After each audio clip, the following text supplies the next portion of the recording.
Mesdames et messieurs, bonsoir. Soyez les bienvenus dans cette nouvelle édition du journal en français. Voici les titres de cette édition.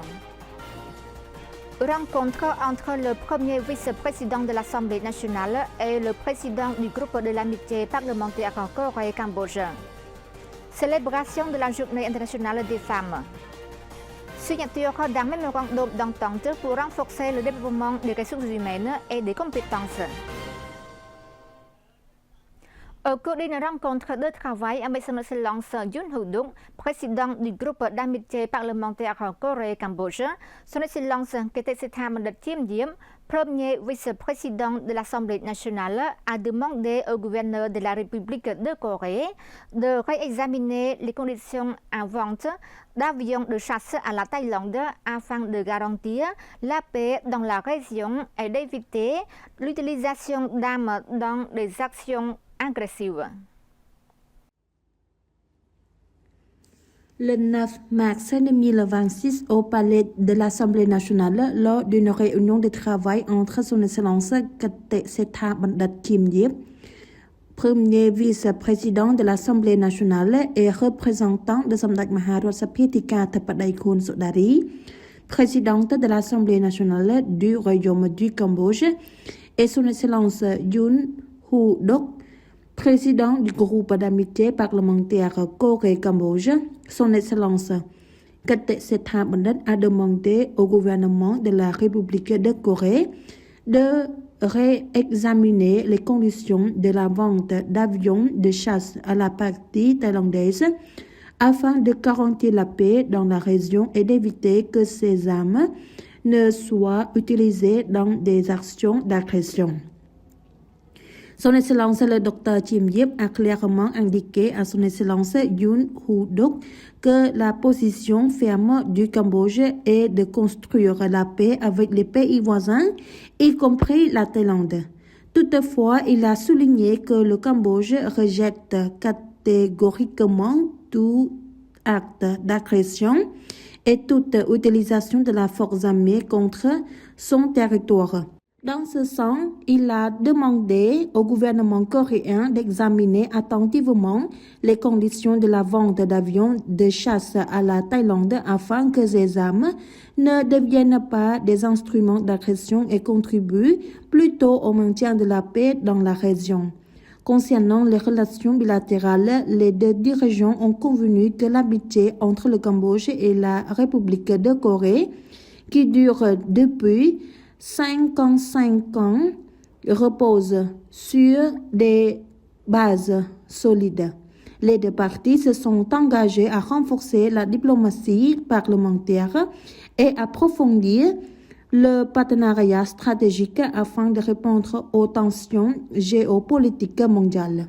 Au cours de cette réunion, les deux parties ont discuté sur plusieurs autres domaines importants de coopération, notamment infrastructure. Le Cambodge a demandé à la Corée d'accélérer le projet du pont de l'amitié Cambodge-République de Corée, symbole d'une amitié solide.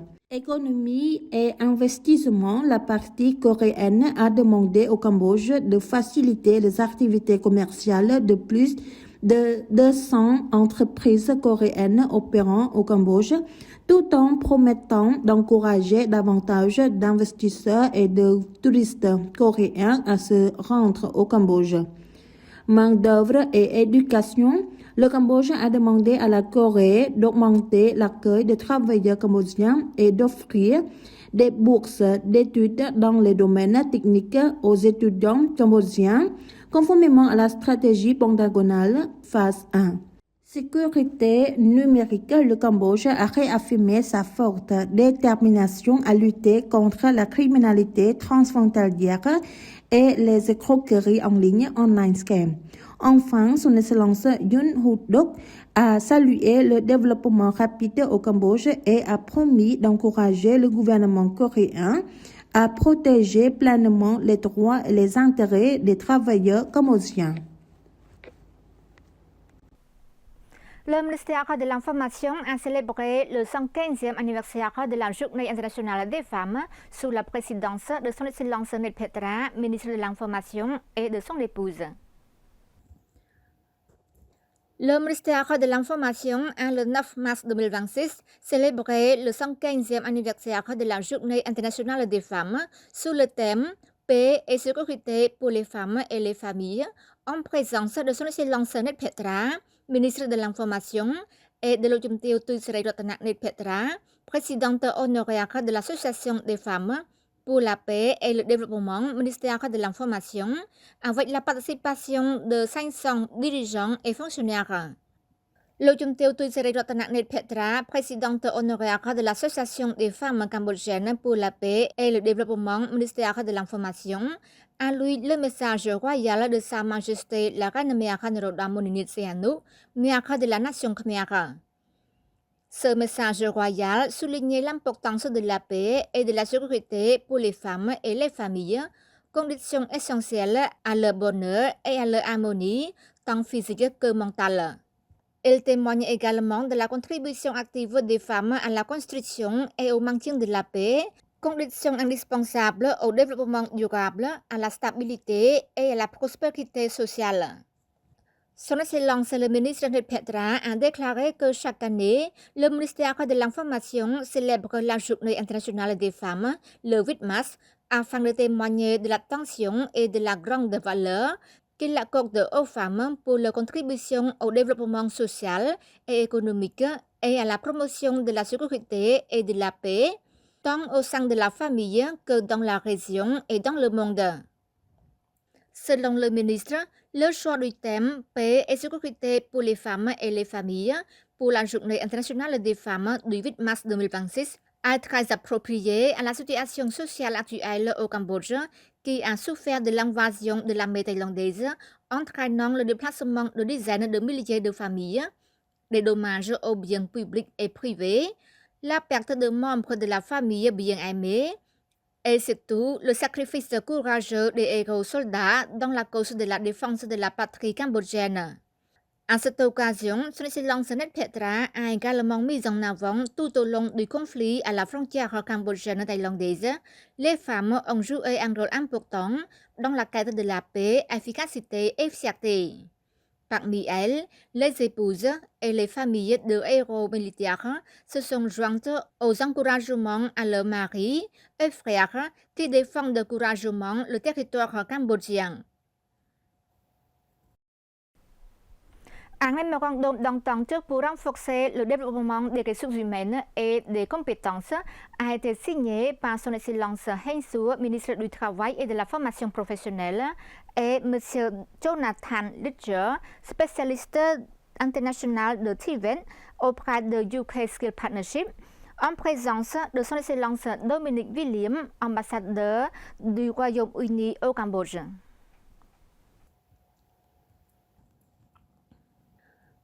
Le ministère cambodgien du Travail et de la Formation professionnelle et UK Skill Partnership ont conclu un partenariat visant à renforcer la coopération dans le développement des ressources humaines et des compétences afin d'améliorer la productivité de la main-d'œuvre et de soutenir les secteurs économiques émergents au Cambodge. Un mémorandum d'entente sur l'échange et la coopération dans le domaine de l'enseignement et de la formation technique et professionnelle Tibet a été signé par Son Excellence Heng Su, ministre du Travail et de la Formation professionnelle, et M. Jonathan Litcher, spécialiste international de Tibet auprès de UK Skill Partnership, en présence de Son Excellence Dominique William, ambassadeur du Royaume-Uni au Cambodge. L'accord établit un cadre de coopération renforcée dans le développement des compétences, la formation professionnelle et la préparation de la main-d'œuvre aux besoins du marché du travail. Dans le cadre de cet accord d'une durée de 3 ans, les deux parties entendent promouvoir la coopération bilatérale et le soutien mutuel dans la formation professionnelle, tout en favorisant l'innovation et l'amélioration de la qualité de Tibet afin de renforcer les compétences de la main-d'œuvre cambodgienne. Son Excellence le ministre Heng Su a exprimé sa gratitude pour le soutien constant du Royaume-Uni au Cambodge, notamment dans les domaines de l'éducation, de la formation professionnelle, du commerce et de l'investissement, ainsi que pour l'appui apporté au pays dans sa transition de la catégorie des pays les moins avancés.